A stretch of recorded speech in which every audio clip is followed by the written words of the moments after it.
It's April, y'all, and it's spring. Got my St. Augustine trying to come up a little bit. Today we're going to talk about this turf type tall fescue while I'm in the middle of cleaning up this nasty oak tree mess. Now this is a beginning of the season where the temperatures are about to get warm, and a lot of us are getting a lot of rain alongside of that. So now this is becoming, especially in my area, it's a race to come back to the summer months, and also to get as much root growth and plant development as possible to withstand the temperatures that are about to be here shortly. I think there's some common misconception of people on my page, people who even probably follow me a little bit. I think that they're thinking that I'm trying to pull a wool over everyone's eyes, and that I'm planting this grass every season, and then every year it dies in July and August, it dies out, and then I start the process over again. I say that for some reason they think I don't post any July and August updates, which I have. They may have unsubscribed or didn't tap the notification bell to see those months, those horrible months where the temperature is really hot. This past year we had over 100 days. That's 3 months worth of temperatures above 100, and most of them are above 110, and yet the grass survived. Let me take that back. Not all of it survived, but most of it survived. And one of the things you need to know right now about turf type tall fescue and any other grass, really, they do go dormant. Fescue can go dormant when it gets too cold and too hot. Along with Bermuda and St. Augustine, the same thing. They come back every year. That's why it's important to keep the watering schedule. Make sure you're watering your lawn if you choose to let it go dormant, because you can let it go dormant and not make it stay green, because there are ways to keep it green. So with that being said, I'm down in the South. We know it gets hot. You guys probably didn't get 3 months of 110 degrees and higher in your area. So I know if you're up there in those areas like that, you most definitely could do this with ease. Just like and subscribe to this channel and check all the updates. And I'm going to give you right now the things that are my summer preparation ritual. Before I do that, I want to show you a full grown fescue plant. Now this is a full-blown fescue plant that's up against. It's been here for some years. Notice how thick the blade is. I need to cut this. I need to trim this. It's in the I haven't finished trimming yet, but this is a full-grown blade of a fescue grass, and it's going to take your fescue about a year or more, probably 2. It's going to take it a while to get to this stage. And when you get a new fescue, the blades are considerably smaller, and the grass is not as green. It's more of a lime greenish type color. Right here. Now this is baby fescue. This is a fescue that's a young fescue plant, and right beside another one. This probably was planted, this is probably last fall, and this is some of the new germination that came up that I did some overseeding with. So that is an indication that how long these plants have been here. When you get here, you see the thicker ones, how thick that is. This is grass that is old, not grass that is planted this season or even last season. And so my lawn is filled with that. So again, you could watch all my videos each month that I upload, so you will not be bamboozled, I guess. or feel like I'm bamboozling you. So let's get it going. One of the first things you're going to need to do when you are entering into the warmer season, you're going to raise the lawnmower height. You need to be at that 4-inch or higher height going into the warm season, because you want to stay off the lawn as much as possible. Fescue is going to start going into survival mode and stop growing as much, or it may stop growing altogether.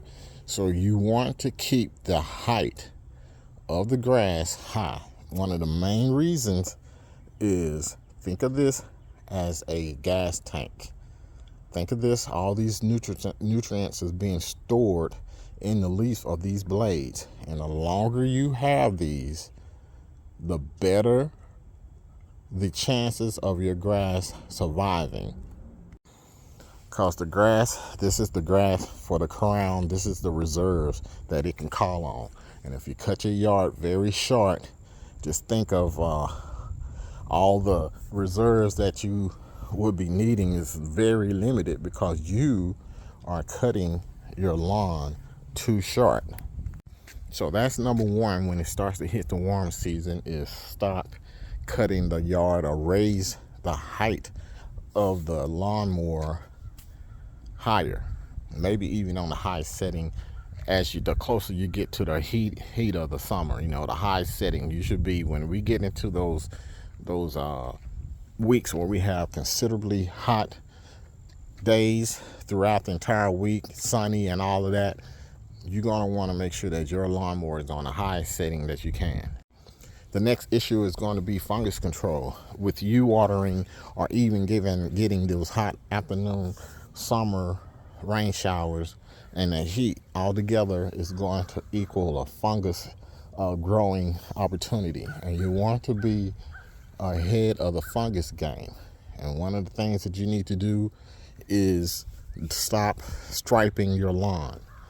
Don't stripe your lawn. The striping, I took the stripe kit. I took even the flap at the bottom of my lawnmower. I took it off because it lays the grass over itself. That's how you get the stripe look. You're cutting over the lawn, and as you go past the lawn, the grass is kind of laying down, and then the sun is reflecting. That's what's giving you the stripes. But the problem with that is, with your lawn laying down there and the sun coming up, not being able to dry the blades of the grass off, the dew and everything is holding too much moisture, and the fungus loves that. So actually having stripes on your lawn could help grow and manifest the fungus issue. So you want to stop doing that. And usually I stopped cutting this yard in June. I usually don't cut it again until like September. I know that's an unbelievable stat, but that's how much it doesn't grow, and that's how much I try to stay off of it, because I don't want to stress the lawn. The next thing that I need you to not do, you're going to have to get away from the fertilizers. You're going to have to get away from the synthetic fertilizer. More importantly, the synthetic fertilizers. You need to be away from all of it altogether, but especially the synthetic fertilizers. Your grass is already going to be stressed out just with the heat alone, and we don't want to have the grass trying to grow with the nitrogen being added to the fertilizer, to the soil, and the grass is you're pushing the grass. When you're using organic fertilizer, the grass is taking what it wants and needs. When you're using synthetic fertilizer, you are forcing the grass to take on the nitrogen. That's the difference between the organic and synthetic fertilizers. You're going to be pushing the lawn. Seriously, it cannot not take it. It's going to take it because you've got it in a quick, readily available form, that's what the synthetic is, and it's going to try to use that. It's going to try to grow. which is going to stress it out more, and then you're probably going to go brown. Watering is paramount. You want to water deep. You can't do this, 10 minutes every zone 2 or 3 times a week, or 5 days a week. However, it's just too much water and shuts up. Another thing I want you to do is take your watering down to the amount of days down to 2 days, maybe 3, but you want the amount of water to be at least an inch. You want at least an inch, maybe even an inch and a half of water each time you water your lawn.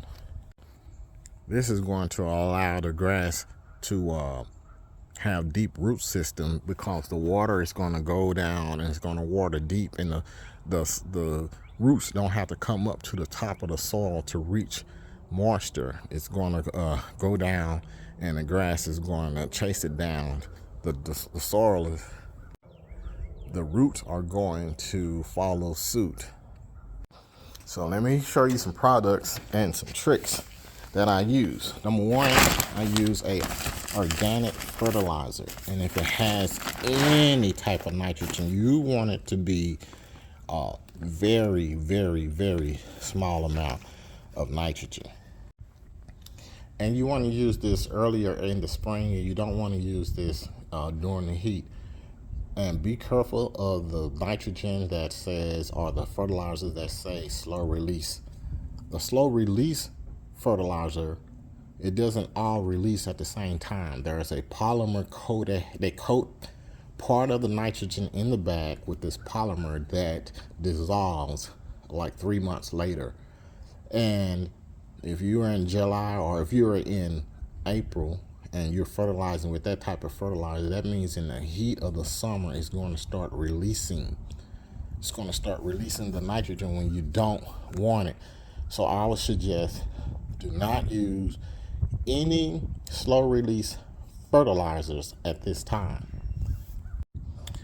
The next thing I would like for you to do is get you some type of wetting agent, and I like this Hydrotane. I think there are some other brands, Foreplay or something like that. This really helps the water. It helps water stay in the soil around the root zone, around in the root area. So this right here is a plus. I will use this Hydrotane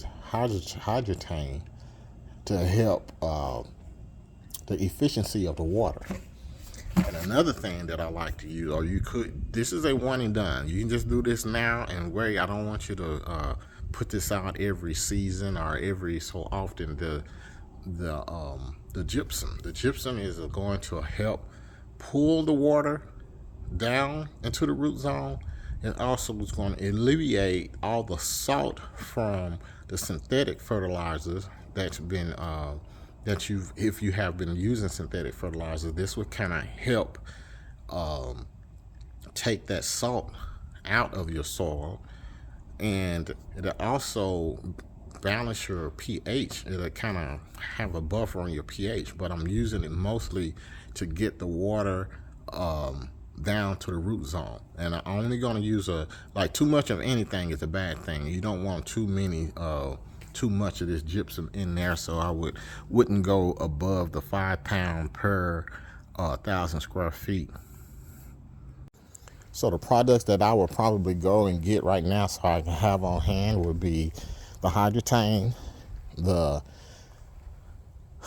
I would say the fungicides. Get your Hydrotane, get your fungicides. If you can do some type of compost or organic fertilizer, that will help. And then you want to not cut the yard short. You want to raise up the height of the lawnmower, and you want to stay off of it, and you want to water deep. So this is going to be the things that you're going to need to do to help your yard maintain its green color as we come into the heat days. And when we get there, keep in mind, we've had some real scorchers here. Now, if you're in the 90s, you can probably just skate through this and stay green the entire season. But in the 110 and above, it was horrible.